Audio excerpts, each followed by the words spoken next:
Bismillahirrahmanirrahim. Assalamualaikum warahmatullahi wabarakatuh. Waalaikumsalam warahmatullahi wabarakatuh. Alhamdulillahirabbil alamin wa bihi nasta'in ala umuri dunya waddin. Assalatu wassalamu ala asrofil anbiya'i wal mursalin wa ala alihi wa sahbihi ajmain, amma ba'du. Yang terhormat Ibu Ana, semoga beliau selalu diberikan kesehatan, umur yang berkah, dan rezeki yang melimpah. Yang saya hormati Ibu Koyat, semoga beliau juga selalu diberikan kesehatan, rezeki yang melimpah, dan umur yang berkah. Dan yang saya hormati ibu-ibu sekalian yang berbahagia. Pertama-tama, marilah kita panjatkan puja serta puji syukur kehadirat Allah Subhanahu wa Ta'ala yang mana telah memberikan kita beribu-ribu nikmat, di antaranya nikmat sehat walafiat. Salawat dan salam semoga tetap tercurah limpahkan kepada baginda kita, yakni Nabi besar Muhammad yang mana telah membawa kita dari zaman jahiliyah hingga zaman Islamiyah seperti saat ini. Dan pada malam hari ini saya akan menyampaikan materi yang bertemakan ghibah. Bu, ghibah itu perilaku yang tercela atau yang terpuji? Betul. Namun Bu, tak sedikit muslim yang masih menjadi pelaku ghibah. Meski sebenarnya tahu Bu bahwa ghibah adalah perilaku yang tercela. Banyak yang masih menganggap bahwa ghibah adalah hal yang sepele atau hal yang normal. Betul tidak ibu-ibu? Nah, siapa di sini ibu-ibu yang masih suka menghibah? Yang niatnya malam ini mau ngaji, taunya pas datang ke pengajian acaranya belum dimulai. Terus ibu ngobrol dulu nih sama temennya. Pas lagi ngobrol nggak sengaja nih ngelihat ibu-ibu yang ngaji ada yang pakai emas sampai penuh itu ke tangan-tangan. Jadi ghibah deh sama temennya. Terus ibu-ibu bilang, ibu, lihat deh itu ibu-ibu ngaji pakai gelang, pakai emas banyak sampai tangan-tangan. Ibu-ibu sebelahnya ngejawab, iya ya Bu, lihat deh itu ibu-ibu mau ngaji atau mau pamer. Nah, siapa di sini ibu-ibu yang masih seperti itu? Apakah ibu-ibu? Apakah ibu-ibu salah satu yang menjadi pelaku ghibah? Nauzubillahimin. Nah ibu-ibu, ketika kita sedang membicarakan orang lain, yang dibicarakan itu kebaikan atau kejelekannya? Kebaikan. Biasanya kejelekannya ya Bu ya.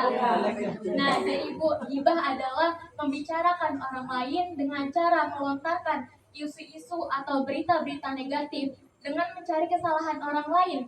Setelah itu mengumbarkan kejelekan tersebut dengan maksud menyudutkan orang yang digunjingkan. Bu, menyebutkan hal yang ada pada diri orang lain, meskipun yang dibicarakan itu fakta Bu, yang dibicarakan itu kebenaran, tetapi jika orang yang bersangkutan itu tidak terima, tidak suka, maka itu masuknya ke dalam perbuatan ghibah ibu-ibu. Bu, agama melarang ghibah karena dapat merugikan diri sendiri dan dapat merugikan orang lain pula Bu. Allah Subhanahu wa Ta'ala mengibaratkan orang yang ghibah seperti sedang memakan daging saudaranya sendiri. Allah Subhanahu wa Ta'ala berfirman, "Ya ayyuhalladzina amanu istanibu katsiran minaz-zanni inna ba'da zanni ismu wa la tajassasu wa la yaghtab ba'dukum ba'da ayyuhibbu ahadukum ayyakula lahma akhihi maitan fakarihtumuhum wattaqullaha innallaha tawwabur rahim." Yang artinya yaitu Bu, wahai orang-orang yang beriman, janganlah banyak berprasangka, karena sesungguhnya banyak prasangka itu dosa. Dan janganlah mencari-cari kesalahan orang lain, dan jangan menggunjing sesama yang lain. Apakah ada di antara kita yang suka memakan daging saudaranya yang sudah mati? Tentu kita merasa jijik, bukan ibu-ibu? Nah, bertakwalah kepada Allah. Sesungguhnya Allah Maha menerima taubat lagi Maha penyayang. Bu, larangan ghibah ini telah dijelaskan oleh Rasulullah SAW dalam hadis yang diriwayatkan oleh Tirmizi, yaitu Bu, barang siapa yang eh, barang siapa yang menahan ghibah terhadap saudaranya, maka Allah akan menyelamatkan wajahnya dari api neraka pada hari kiamat kelak. Hadis riwayat Tirmizi. Nah, di sini siapa ibu-ibu yang ingin wajahnya diselamatkan dari api neraka? Nah, maka dari itu Bu, jangan suka menghibah. Kemudian Bu, dalam hadis lainnya Nabi Shallallahu Alaihi Wasallam juga melarang perilaku ghibah, perilaku ghibah sekaligus menyebutkan akibat yang akan diganjar pada hari kiamat kelak. Bu, barang siapa yang menutup aib saudaranya, maka Allah akan menutup aibnya. Dan barang siapa yang mengumbar aib saudaranya, maka Allah akan mengumbar aibnya hingga terbukalah kejelekannya di dalam rumahnya. Hadis riwayat Ibnu Majah. Nah, Bu, jika kita ingin ditutup aibnya oleh Allah Subhanahu wa taala, maka dari itu Bu, janganlah kita mengumbar aib orang lain. Selanjutnya Bu, kita dapat menghindari larangan ghibah dengan berbagai cara Bu. Salah satunya yaitu dengan selalu berpikir positif, dengan selalu berhusnuzon Bu. Karena Bu, ketika kita berpikir negatif, itu akan memicu terjadinya ghibah tersebut Bu.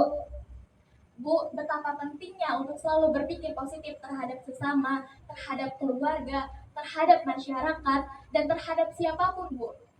Dan juga Bu, pergaulan kita akan menentukan karakter dan sifat kita.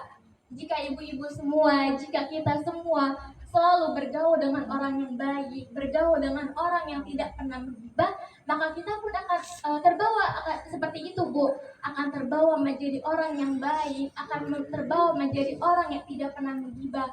Tetapi sebaliknya Bu, jika kita bergaul dengan orang yang tidak baik, bergaul dengan orang yang selalu menghibah, maka kita pun akan menjadi orang yang seperti itu, maka kita pun akan terbawa pengaruh buruknya Bu.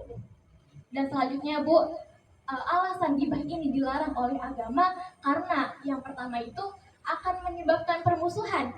Nah, ibu-ibu pernah nggak membicarakan tetangganya, lalu tetangganya itu tahu kalau kalau ia tuh sedang dibicarakan oleh ibu, akhirnya ibu sama tetangganya itu jadi musuhan, jadi tidak saling menyapa, jadi saling benci-membenci. Nah Bu, jika kita sudah bermusuhan dengan tetangga, sudah tidak saling menyapa dengan tetangga, itu yang akan repot itu siapa Bu? Diri kita sendiri Bu. Nah, karena apa? Karena ketika kita sedang membutuhkan bantuan suatu saat, jika bukan tetangga yang kita mintakan tolong, jika bukan tetangga yang menolong kita, lantas siapa lagi Bu? Lalu yang kedua itu Bu, akan menyebabkan orang yang bersangkutan itu merasa malu. Nah, ibu-ibu jika dibicarakan oleh orang lain atau oleh keluarga sendiri, aibnya diumbar, kejelekannya diketahui oleh orang lain, itu akan merasa malu bukan Bu? Nah, malu Bu. Maka itu Bu, alasan ghibah ini dilarang oleh agama karena akan mengakibatkan orang yang bersangkutan itu merasa malu. Bu, Allah saja yang maha mempunyai kekuasaan, yang maha belas kasih sayang, mampu menutup aib hambanya. Lantas apa hak kita Bu mengumbar aib orang lain? Lalu selanjutnya Bu, yang ketiga yaitu balasan bagi orang yang berbuat buruk. Bu, jika kita dibicarakan oleh orang lain, itu jangan membalas orang tersebut dengan membicarakan kejelekannya pula Bu. Anggap saja Bu, ketika dibicarakan itu anggap saja angin lewat, biarkan Allah yang membalasnya. Sebagaimana firman-Nya, tiap-tiap diri bertanggung jawab atas apa yang telah diperbuatnya. Quran Surat Al-Mudaththir ayat 38. Nah Bu, menjelek-jelekan orang lain itu bukan hanya sekedar menjelekan orang tersebut Bu, bukan hanya sekedar menggibahkan orang tersebut, namun secara tidak sadar kita sudah menghina Allah, kita sudah merendahkan Allah Subhanahu wa taala. Nah Bu, itulah yang dibenci oleh syariat. Lalu Bu, akibat buruk dari ghibah ini yaitu akan menimbulkan perselisihan, akan menimbulkan saling benci-membenci, akan menimbulkan pertengkaran. Lalu Bu, yang kedua itu akan merusak keharmonisan terhadap orang lain. Lalu Bu, yang ketiga itu akan dibenci oleh Allah Subhanahu wa taala, dan yang terakhir itu Bu, akan menurunkan keimanan. Semoga kita menjadi orang-orang yang terhindar dari perilaku ghibah tersebut Bu. Amin ya rabbal alamin. Mungkin itu saja yang dapat saya sampaikan. Semoga apa yang telah saya sampaikan dapat bermanfaat untuk kita semua dan dapat kita amalkan. Jika ada kata-kata yang kurang berkenan di hati ibu-ibu semua, tolong ibukan pintu maaf yang sebesar-besarnya. Wallahu Wassalamualaikum warahmatullahi wabarakatuh. Waalaikumsalam warahmatullahi wabarakatuh. Terima kasih Bu.